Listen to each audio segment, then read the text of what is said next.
На уроці французької вчителька почала гаркавити.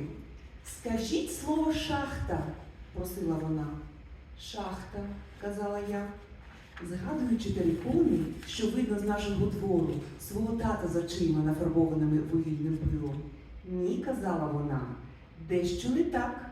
Вкладіть усю свою пристрасть, щоб всередині шахти замість українського «х» з'явився французький «г». Будьте суворими, як донбаський вітер. Наберіть повітря і одразу дмухніть найсадно. Шахта! Шахта! От бачите? Ми сиділи за дерев'яними партами, розправляли легкий прапор легень, на якому ще не було вугільного пилу. І знову нічого не виходило. Жодної «г» ми так і не відкашляли. Не вибороли із пластів своїх організмів жодної французької шахти. Лише українську. Я принесла цю шахту додому і попросила тата сказати її по-французьки, пояснивши детально про донбаський вітер та пристрасть.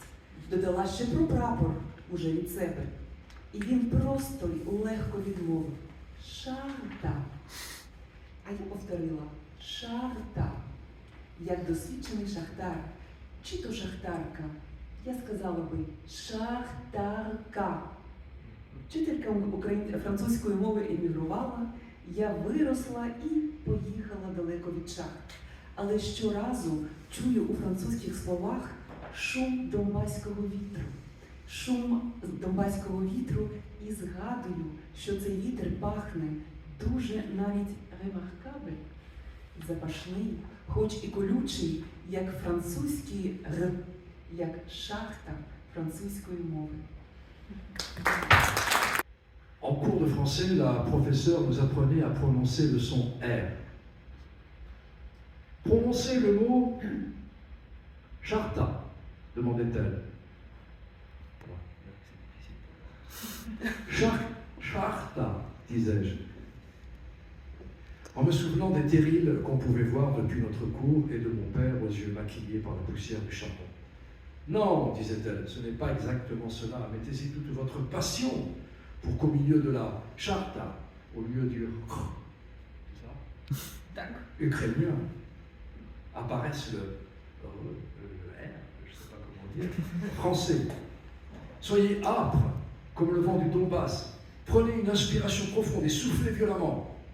Charta, charta, voyez-vous?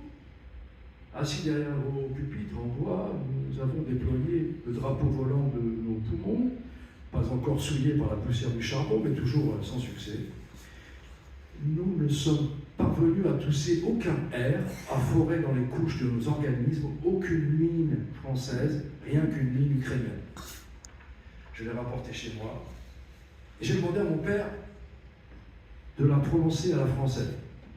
Après lui avoir expliqué en détail le vent du Donbass et la passion en mentionnant aussi le drapeau, de ma propre initiative, il a prononcé aisément Charta.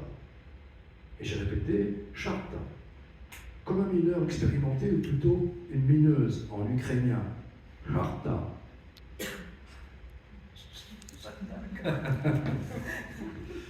La professeure de français a émigré, je suis devenu adulte et suis parti loin des nuits. Mais j'entends toujours dans les mots français le bruit du vent du Donbass. Et je me souviens que ce vent a une odeur vraiment assez remarquable. Il est odorant, bien que rugueux, comme le R français, comme la mine de la langue française. Le vent de la Kimchi.